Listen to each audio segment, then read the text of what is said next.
የቴዲ አፍሮ አዲሱ ስራ ኢትዮሪካ በዓለም አቀፍ ደረጃ መነጋገሪያነቱን ቀጥሏል። በሚሊዮኖች የሚቆጠሩ እይታዎችን ሰብስቧል። በርካታ ክብረ ወሰኖችንም ሰብሯል። ነገር ግን ከዚህ አስደናቂ የጥበብ ድል ጀርባ በማህበራዊ ሚዲያ እንደ ሰደድ እሳት እየተዛመተ ያለ እጅግ አስደንጋጭ መረጃ አለ። ጠቅላይ ሚኒስትር አብይ አህመድ አሊ ቴዲ አፍሮን ለማሰር አቅደዋል የሚለው ወሬ የብዙዎችን ልብ ሰቅሏል። 4 ኪሎ ቤተ መንግስት በኤምባሲዎች ኢሜል ተጨናንቋል የሚባለው እውነት ነው?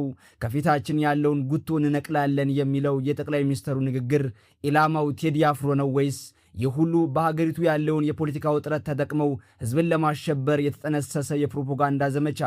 ዛሬ ይዘንላችሁ የመጣነው ሰሞኑን በየቦታው ሲዘዋወር የነበረውና የብዙዎችን ልብ የሰቀለውን አወዛጋቢ ጽሑፍ ገለልተኛና ሚዛናዊ ትንታኔ ነው።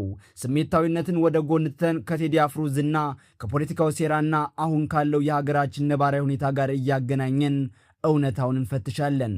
አብራችሁን ቆዩም። ጉዳዩን ከስሩ እንጀምር። ቴዲ አፍሮ በኢትዮጵያ የሙዚቃ ታሪክ ውስጥ ተራ ድምፃዊ አይደለም። ለብዙዎች የአንድነት ምልክት፣ የታሪክ ተሟጋችና የፖለቲካ ንቅናቄ ማዕከል ነው። ኢትዮሪካ በተለቀቀ በጥቂት ቀናት ውስጥ የፈጠረው ማህበራዊ ንዝረት ይህንኑ ነው የሚያረጋግጠው። ነገር ግን ይሄ ትልቅ የህዝብ ትኩረት የፖለቲካ ትርክት ፈጣሪዎችን ዝም አላሰኘም።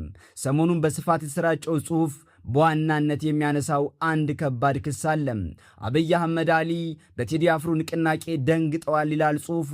ጸሐፊው ይህንን ለማስረገጥ ጠቅላይ ሚኒስትሩ ጉቶን እንነቅላለን ያሉትን ንግግር በቀጥታ ከቴዲ አፍሮ ጋር በማያያዝ ቀደም ሲል የተገደሉትን እንደ ሃጫሉ ሁንዴሳ፣ ጀነራል አምባቸው መኮንንና ጀነራል ሰዓረ መኮንን የመሳሰሉ ታላላቅ ሰዎችን ስም በመጥቀስ ቴዲም ላይ ተመሳሳይ እርምጃ ሊወሰድ ይችላል የሚል ከባድ ስጋት በህዝቡ ዘንድ ለመፍጠር ይሞክራል።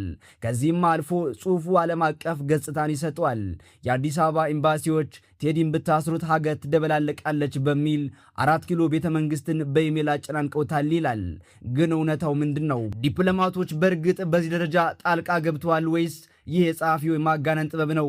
እውነታውን ስንመረምር ይህ መረጃ ምንም አይነት ይፋዊ ማረጋገጫ የሌለውና የህዝብን ስሜት ለማነሳሳት የተጻፈ እንደሆነ እንገነዘባለን። በዚህ አወዛጋቢ ጽሑፍ ውስጥ ሌላው ትኩረት የሚስበው ነጥብ የንጉስነት ትርክት ነው። ጽሑፉ እንደሚለው የቴዲ አፍሮ ደጋፊዎች ንጉሱ እያሉ ሲጠሩት፣ ጠቅላይ ሚኒስትሩ ደግሞ ከኔ ሌላ ንጉስ የለም በሚል የቅናት መንፈስ ተውጠዋል ይላል። የትንታኔ የኢትዮጵያን ፖለቲካ ስነልቦና ቁልጭ አድርጎ የሚያሳይ ነው። በሀገራችን ፖለቲካ አሁንም በግለሰቦች ዙሪያ ነው የሚያጠነጥነው። ጸሐፊው ይህንን የህዝብ ስሜት በሚገባ ተጠቅሞበታል። የድሮው ድምፃዊ ንጉሱ ጥላሁን ከሀገር የተባረሩት ምክንያት ስማቸው ንጉሱ ስለሆነ ነው የሚለውን አፈታሪክ በማምጣት የመንግስትን በቀለኝነት ለማጉላት ሞክሯል። ጽሑፉ ጠለቅ ወዳለና አስገራሚ ንጽጽር ይገባል። ጠቅላይ ሚኒስትሩ በህዝቡ መሃል የሚያደርጉትን ጉዞ ከአሜሪካ ስለላ ድርጅት ወይም ሲአይኤ ስልጠና ጋር ያያይዘዋል። አምባገነን መሪዎች ሲጨንቃቸውና ስልጣናቸው አደጋ ላይ ሲወድቅ በመቶዎች የሚቆጠሩ አንጋቾችን ይዘው በህዝብ መሃል በመጓዝ ተቀባይነት ያላቸው ለማስመሰል ይሞክራሉ ይላል።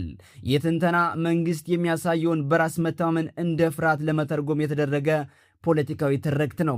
ይህንን ሁሉ ስሜት ቀስቃሽ ጽሑፍ አይተናል። አሁን ገለልተኛ ወደ ሆነው መነጽራችን እንመለስ።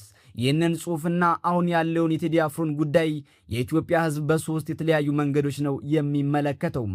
አንደኛው የመንግስት ጠንካራ ነቃፊዎች ይህንን ጽሑፍ እንደ ፍጹም እውነት ይቀበሉታል። መንግስት በቴዲ አፍሮ ተጽዕኖ ፈጣሪነት የተረበሸና እርምጃ ለመውሰድ ያኮበኮበ ነው ብለው ስለሚያምኑ ጽሑፉ መጨረሻ ላይ ያቀረበውን ወጣት ቴዲን ታደገው የሚለውን ጥሪ በቁም ነገር ይወስዱታል። ሁለተኛው የመንግስት ደጋፊዎች በበኩላቸው ይህንን ጽሑፍ የፈጠራ ወሬና ተስፋ የቆረጡ የፖለቲካ ኃይሎች ህዝብን ከመንግስት ጋር ለማጋጨት የፈጠሩት ርካሽ ፕሮፓጋንዳን ይሉታል። መንግስት ሀገር በማስተዳደር እንጂ በአንድ ዘፋኝ አልበም አይረበሽም የሚል ጠንካራ መከራከሪያ ያነሳሉ። ሶስተኛውና ዋነኛው ገለልተኛው የጥበብ አፍቃሪ ደግሞ ኢትዮሪካ ድንቅ የሙዚቃ ስራ መሆኑን ያደንቃል። ነገር ግን የጥበብ ስራ ከልክ በላይ ፖለቲካዊ ትርጉም ተሰጥቶት ለግጭት አጀንዳነት መዋሉን አጥብቆ ይቃወማል። ጸሐፊው ያነሳው ሌላው ጉዳይ ግን አሳሳቢ ነጥብ የኢኮኖሚ ጉዳይ ነው ይላል። የቴዲን ሚሊዮኖች የሚቆጠር ተመልካች ቁጥር ከመንግስት ሚዲያዎች እይታ ጋር በማነጻጸር የመንግስትን ተቀባይነት ማጣት ለማሳየት ይሞክራል። እንዲሁም የገዢውን ፓርቲ አስተምሮ ጮርናቄ የበሉ በርገርን የማሰብ የምናብ ጉዞ ነው በማለት በሀገሪቱ ያለውን የኑሮ ውድነትና የፖለቲካ ተስፋ በምጸት ይተቻል። ወደ ማጠቃለያችን ስንመጣ ይህ በማህበራዊ ሚዲያ እየተሰራጨው ጽሑፍ የዜና ዘገባ አይደለም።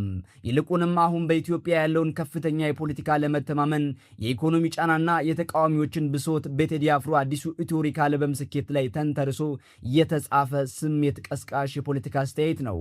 የኢትዮሪካ አልበም መውጣት በራሱ ትልቅ ክስተት ቢሆንም ቴዲ አፍሮ ሊታሰር ነው፣ ኤምባሲዎች ኢሜል ጻፉና መንግስት ሊገድለው ነው የሚሉት የጽሑፉ መደምደሚያዎች የጸሐፊውን የፖለቲካ አቋምና ማህበረሰብ ውስጥ ያለውን የስጋት መንፈስ እንጂ የተረጋገጡ ሐቆችን አያንጸባርቁም።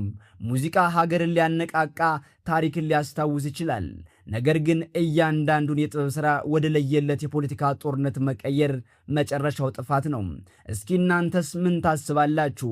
የቴዲ አፍሮ ኢትዮሪካ አልበም ይህን ያክል የፖለቲካ ስጋት ፈጥሯል ብላችሁ ታምናላችሁ ወይስ ይህ ሁሉ ሆን ተብሎ የተፈጠረ የፖለቲካ ትርክት ነው?